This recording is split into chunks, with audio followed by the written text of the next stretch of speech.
Olá, queridos alunos e alunas, ainda em quarentena, né, pessoal? Estamos aqui mais uma vez para estudarmos direito civil, direito das famílias. Hoje é um dia bem atípico, né? Porque eu estou fazendo 4.3, 43 anos, daqui a 9 minutos. E é um momento que a gente precisa mesmo refletir, né? Pelo menos tirar alguma coisa de bom dessa quarentena, né? Alguma reflexão que a gente precisa fazer. Como é importante estarmos juntos mais do que nunca, né? Como é importante a nossa família. Então, você que está com a sua família, aproveite, né? Aproveite cada momento, porque é um momento especial que o Papai do Céu está nos concedendo, né? Para ficarmos juntos, para dirimir aí algumas diferenças que tenhamos, né? Lembrando que a família é o nosso maior laço de amor que temos, né? Amigos passam, a família ela vai ficar, né? Então isso é importante. Quem está falando aqui é uma senhora, jovem senhora de 43 anos de idade, que já passou por algumas coisas e que a gente sempre acha, não, mas essa amiga é para sempre, BFF para sempre. Não, a sua BFF para sempre é sua mãe e seu pai, né? E seu irmão e a sua família. Eles é que estão com você para sempre, né? E tem tudo a ver com a nossa matéria de direito das famílias. Quantas BFFs já passaram pela minha vida, né? E a gente nunca, jamais pode alterar isso, né? Essa ordem natural das coisas, né? Que é a família, os nossos laços, né? Os nossos laços ou de sangue ou socioafetivos, né? A família é o laço mais importante. E aqui estou eu e meu filho, muito vazio, né?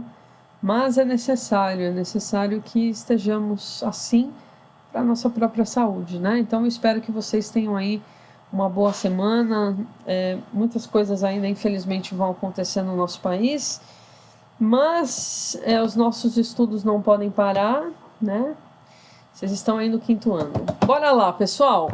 Vamos falar então de direito dos alimentos, né? Direito aos alimentos. É importante dizer que quando se pensou em colocar essa questão dos alimentos no nosso ordenamento jurídico, né? Teve como fundamento principal a dignidade da pessoa humana. Os 2 princípios, né? O supraprincípio da própria dignidade da pessoa humana, que está lá no artigo 1º, inciso 3 da Constituição Federal, e o princípio da solidariedade familiar, que está lá no artigo 3º da Constituição Federal. Então, assim, base dos alimentos para a gente é constitucional, tá? Baseado nesses 2 princípios. Lembrando aí que os alimentos eles servem para aquelas pessoas, né, que têm necessidades vitais e que não pode, obviamente, prover por si, quer por questão de incapacidade, né, quer por questão mesmo de idade, né. Lembrando também que quando a gente fala alimentos, a gente não vai falar só de alimentos in natura, não é só comida, né? Tem até aquela música do Titãs, né? A gente não quer só comida, a gente quer diversão, a gente quer arte, né? Então, os alimentos é muito mais do que isso, né? Os alimentos é o próprio vestuário, é a habitação, é o tratamento médico, é a diversão, porque lazer é um direito humano, tá? É a instrução, é a educação. Então, tudo isso vai englobar a conta dos alimentos, ok? Importante dizer que essa obrigação alimentar, decorrente desse princípio da solidariedade, da dignidade da pessoa humana, dura para sempre, né? Eu não falei aqui no início da nossa aula da família, né? A família ela tem esses laços, né? Então, se tem alguém da família com dificuldade, é dever seu, né? Ser solidário com o seu membro da família, tá?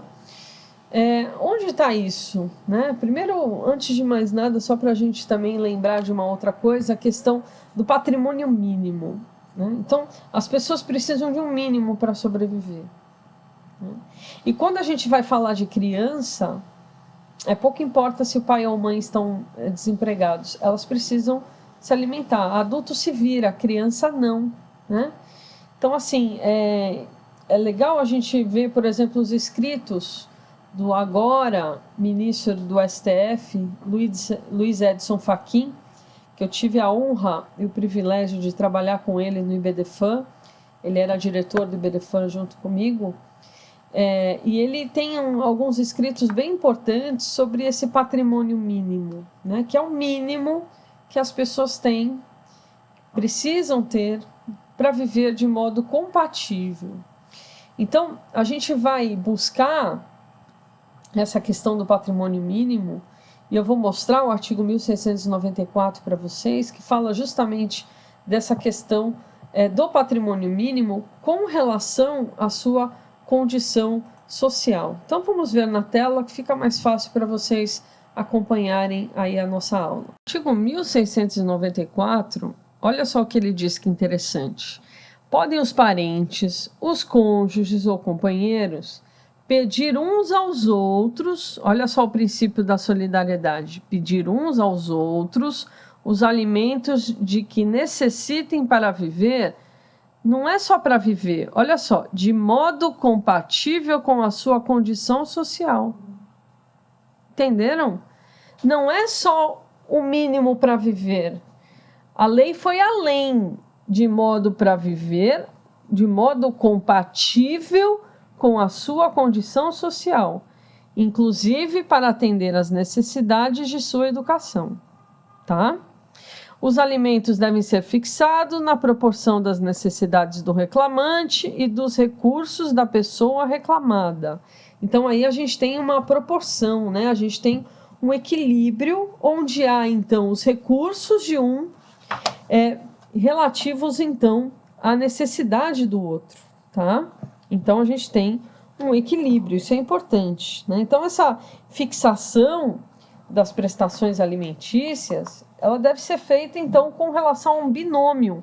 E é um binômio já consagrado na nossa doutrina, né? E que traduz então essa correlação entre necessidade de quem requer o benefício e a possibilidade da pessoa demandada, ou seja, daquele parente, do ex-cônjuge ou ex-companheiro, em face de quem o pedido é formulado. Então, esse binômio necessidade-possibilidade, ele deverá levar em conta o fato de que o prestador dos alimentos necessita, também ele, né, obviamente, de subsistência, motivo pelo qual, então, a prestação acordada entre as partes ou a fixada pelo juiz não deverá privar o devedor dos alimentos da capacidade da sua própria manutenção, né? Sob pena, obviamente, de se colocar e de se configurar em uma hipótese indesejável de se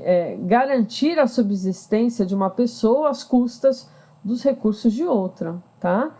E aí que essa última fique privada das condições mínimas de sobrevivência. Então, por isso que é importante esse equilíbrio, essa equidade, né, que vai nortear toda essa questão, né? Então, essa obrigação de prestar alimentos, ela pode surgir em razão desse parentesco, né? Então, o Código, ele estabeleceu essas regras de vocação, dessa distribuição do encargo, em virtude dessa proximidade das relações familiares, né? Obviamente, aqui, privilegiando, na época, essa questão da consanguinidade.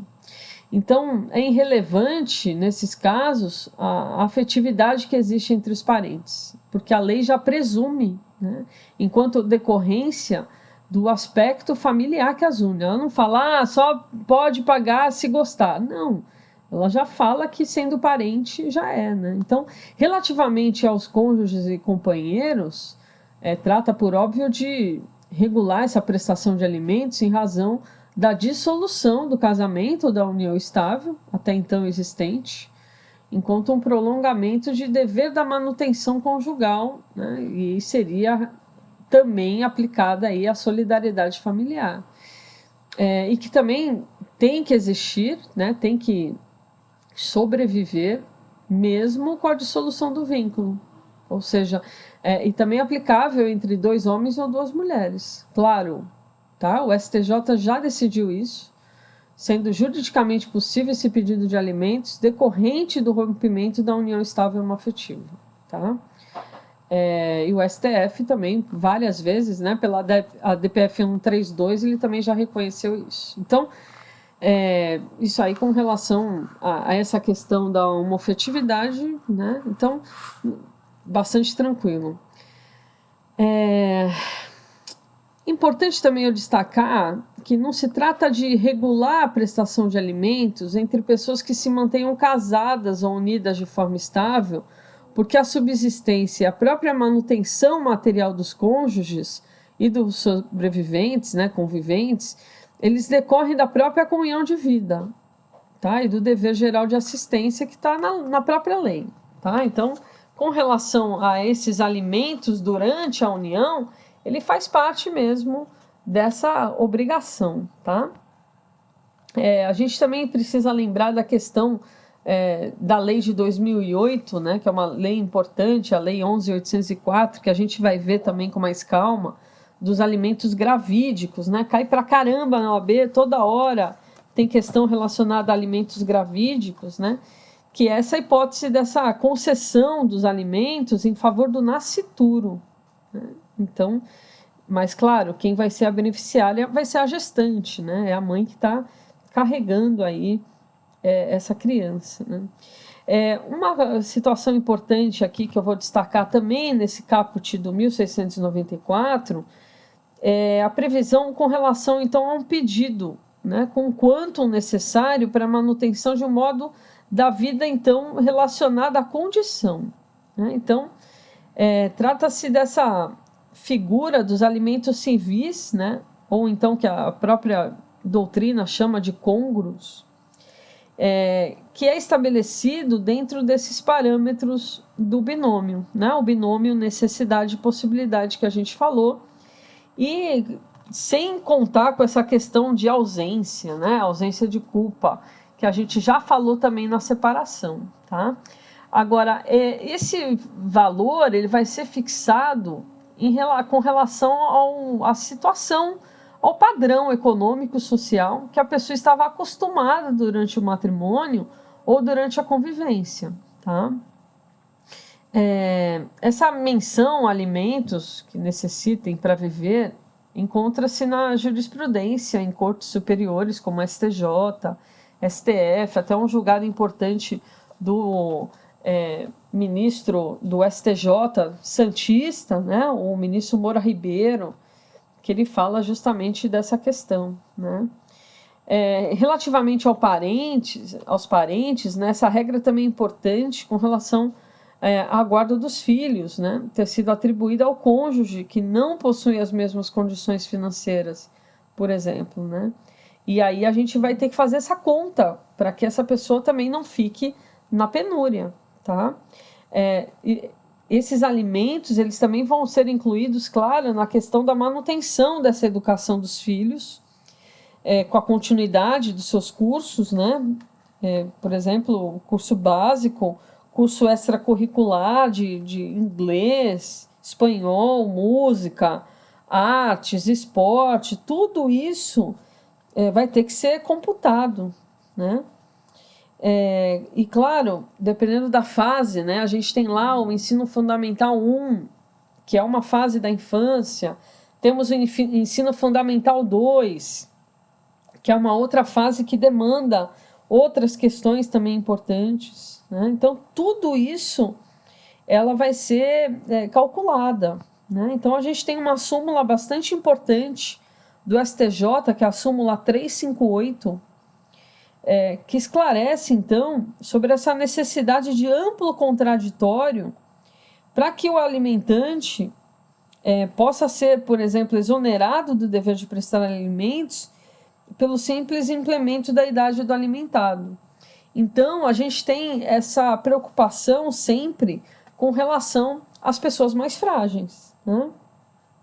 Lembrando aqui que esse equilíbrio, né, ele tem que ser feito da melhor forma possível, para que não haja um aumento com relação, então, aos alimentos para o alimentado e nem uma diminuição sobremaneira na vida do outro, né? Então, olha o que diz o parágrafo 2º. Os alimentos serão apenas os indispensáveis à subsistência, quando a situação de necessidade resultar de culpa. Aqui ele já coloca a culpa, né? Então, esse dispositivo, ele cuida então das hipóteses em que a pessoa que pleiteia alimentos coloca-se com relação à culpa. Então, a manifestar da intenção, né, do próprio divórcio, né, da própria dissolução. Então, não se trata, claro, da hipótese de aplicação desse parágrafo de filhos incapazes, porque eles ainda têm o direito de serem sustentados, né, e educados pelos seus genitores. Também não é o caso daqueles filhos que, por exemplo, matriculados no curso superior, que tem que estudar, por exemplo, de forma integral, por exemplo, medicina, tenham escolhido, por exemplo, essa profissão que desagrade os pais, né? Isso pouco importa, mas sim com relação à hipótese das pessoas que têm um comportamento ruim, né? Que encontrem uma dificuldade de inserção ao trabalho, aquelas pessoas que são viciadas em jogos, que são viciadas em drogas, que são viciadas em álcool, né? Aqui também fala-se da culpa dos ex-companheiros, né? Com relação à discussão de culpa, né? Se for separação. Então, claro, nessa questão de culpa, né, não se pode, então, calcular uma quantia superior àquela que se demonstre para a sua subsistência. Aqui ele não fala mais na questão da condição social, ele já se remete ao parágrafo, né? Então, para a sua própria subsistência. Então, já não se trata, assim, dos alimentos civis, como a gente já tinha falado, né? Com relação à situação pessoal, mas sim fixação de alimentos necessários, né? Que são estabelecidos para a manutenção da vida. Ou seja, é aquele mínimo necessário para alimentação, saúde, habitação, e que exclui qualquer verba destinada a gastos ou situações consideradas de menor relevância, por exemplo, manutenção do seu status pessoal, social, como a gente já tinha falado, como lazer, lazer desmedido, né? Viagens internacionais, como estava acostumado a fazer, por exemplo. Uma outra questão que a gente precisava falar com relação, então, a alimentos, né? Um outro princípio que também é aplicado é o princípio da proporcionalidade, né? Ou então da razoabilidade, assim que a própria doutrina fala, né? Então, esse princípio, ele deve, então, incidir na fixação desses alimentos, no sentido de que a sua quantificação não pode gerar um enriquecimento sem causa, né? Então, tem um caso importante que eu vou deixar para vocês, para a gente refletir um pouquinho mais para frente, que tem a ver com isso, né? Tem a ver com filho de sertanejo, sabe? Claro que... E aí tem que ser proporcional, tá? Claro que os alimentos, né, ele deve servir, então, para essa manutenção do estado anterior, como a gente tinha falado, né? Dando aí um equilíbrio na vida dessa pessoa, né? Visando também esse patrimônio mínimo da pessoa, né? Então, o juiz ele tem que fazer essa ponderação entre os princípios para chegar a esse quantum justo, né? Claro que esse enriquecimento ilícito ele tem que ser vedado, claro, mas de outro tanto, a gente tem que pensar também na dignidade da pessoa humana, que são esses pesos e contrapesos, né, para a gente chegar então a essa justiça, né? Então, em situações de dúvida, muitas vezes a gente tem, né? O ideal é que a gente fixe, então, pelo valor mínimo, né? Para que aí, a partir daquele mínimo, a gente possa aumentar. Então, a melhor forma de fazer é essa, né? Pensando no mínimo. Eu vou mostrar para vocês na tela o artigo 1695, que ele fala, então, dessa questão que a gente sempre ouve, né? Ah, estou desempregado, então a mãe que se vire, ou estou desempregada, o pai que se vire. Não é assim, né? E isso é uma retórica bastante comum, né? Vamos ver então o artigo 1695, o que ele fala e o que depois eu vou fazer os meus comentários com relação a esse artigo. Bora lá. Olha o que diz o artigo 1695. São devidos os alimentos quando quem os pretende não tem bens suficientes, nem pode prover pelo seu trabalho a própria mantença, e aquele de quem se reclamam pode fornecê-los sem desfalque do necessário ao seu sustento. Então, essa necessidade de quem pleiteia a fixação de prestação alimentícia, ela deve ser, então, calculada segundo os parâmetros fixados nesse artigo, razão pela qual farão jus aos alimentos aqueles que não possuem bens suficientes em seu patrimônio, como é o caso da pessoa que apenas possui um imóvel, né, onde, então, fixa a residência de sua família. Esse requisito da lei cumula outro, né, o de não poderem, com sua força de trabalho, garantir a própria manutenção, como é o caso, por exemplo, da pessoa que está impossibilitada para o trabalho de forma temporária ou definitiva, né, por alguma razão relevante, como a perda, por exemplo, de faculdades motoras específicas ou psíquicas e que não consegue manter a sua atividade laboral. O mesmo pode ser dito, então, com relação àquelas pessoas que estejam desempregadas temporariamente. Mas, em qualquer desses casos, deve-se aferir se a pessoa não recebe dos órgãos governamentais algum auxílio, por exemplo, né, suficiente para sua manutenção, como, por exemplo, do sistema de seguridade social, né? Então, deve-se aferir, então, essa capacidade contributiva do futuro alimentante, tomando-se, então, como parâmetro o quanto necessário para o seu próprio sustento. Então, existe aqui uma diferenciação importante, né? Sempre, então, que se tratar de alimentos pleiteados pelo filho sob o poder alimentar, né, poder familiar, em face do pai ou da mãe ou de ambos, né? Por exemplo, se o filho frequenta curso superior, ele está na guarda, por exemplo, de terceiros. Deve ter em mente o dever de sustento que incumbe aos pais relativamente aos filhos, né? Então, esse dever de sustento dos filhos sob o poder familiar implica muitas vezes o sacrifício dos genitores em prol da geração subsequente, né? Então, é importante que se tenha esse equilíbrio, tá? Vamos seguir, então, na tela, pessoal, com relação, então, a essas características, né? E essas características são importantes para o nosso estudo, né? Quais são, então, as características da obrigação alimentar e do direito aos alimentos? Então, a primeira característica que a gente precisa falar é que é um direito personalíssimo, né? No que tange, então, o credor ou alimentando, o direito aos alimentos, ele é personalíssimo, uma vez que somente aquele que mantém relação de parentesco, casamento ou união estável com o devedor ou alimentante pode pleiteá-los dentro desse binômio possibilidade e necessidade, né? Incidindo, então, o princípio da proporcionalidade ou da razoabilidade. Então, diante desse caráter intuito personae unilateral, a obrigação alimentar não se transmite aos herdeiros do credor, então é intransmitível nesse ponto. Essa é uma questão bastante clássica da OAB, né? Então, os credores de alimentos não podem entrar com ação com relação aos herdeiros do credor, porque a obrigação é personalíssima, tudo bem?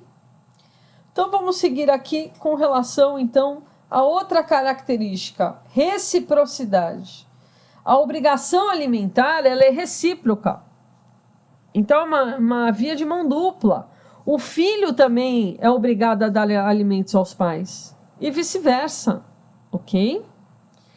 Essa reciprocidade da obrigação e do direito também existe entre pais e filhos, como eu falei, sendo extensivo a todos os ascendentes, recaindo a obrigação no mais próximo em graus, na falta de um e outros. Está lá no artigo 1696 do Código Civil, né? E é importante a gente, daqui a pouco a gente vai ler esse artigo. Então, não restam dúvidas, pessoal, com relação à plena possibilidade do filho sócio-afetivo de pleitear alimentos do seu ascendente de criação e também vice-versa, tá? Então, se o afeto é um princípio jurídico, né, óbvio que a gente vai considerar também a questão da multiparentalidade, tá? Vamos lá no artigo 1696 que eu falei. Então, esse direito à prestação de alimentos, ele é recíproco entre pais e filhos, extensivo a todos os ascendentes, recaindo a obrigação nos mais próximos em grau, uns em falta de outros. Então, não são apenas os pais que devem alimentos aos filhos, né? Há casos, então, em que a necessidade pode atingir os pais e a possibilidade pode, obviamente, agraciar os filhos, né? Por isso que o artigo 1696 fala de reciprocidade.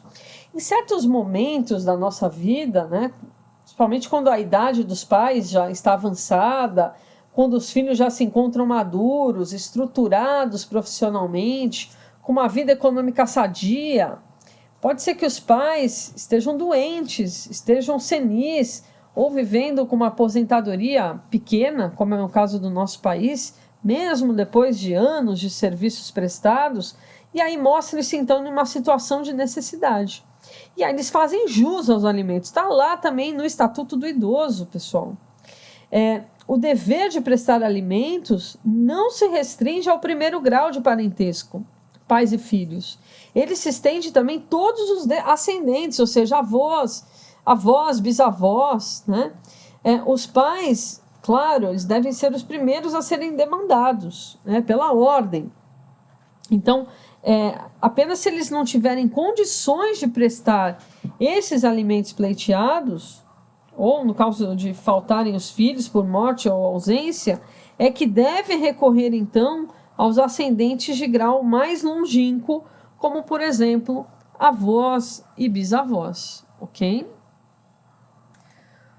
O artigo 1697, que a gente vê aí na tela, fala o seguinte: na falta dos ascendentes, cabe a obrigação aos descendentes, guardada a ordem de sucessão, e faltando estes, aos irmãos, assim germanos como bilaterais. Ou seja, se não possuir, então, ascendentes vivos, ou se os remanescentes não tiverem condição econômica de prestar alimentos, o necessitado pode se voltar aos descendentes, e aí ele vai pleitear a verba necessária para a sua sobrevivência. O recurso aos descendentes deve ser buscado observando-se a ordem de vocação hereditária. Então, pleiteia-se primeiro com relação aos filhos, depois netos, e na falta ou impossibilidade, os bisnetos. Na impossibilidade de se recorrer tanto os ascendentes como os descendentes, deve então o alimentado pleitear os alimentos aos irmãos.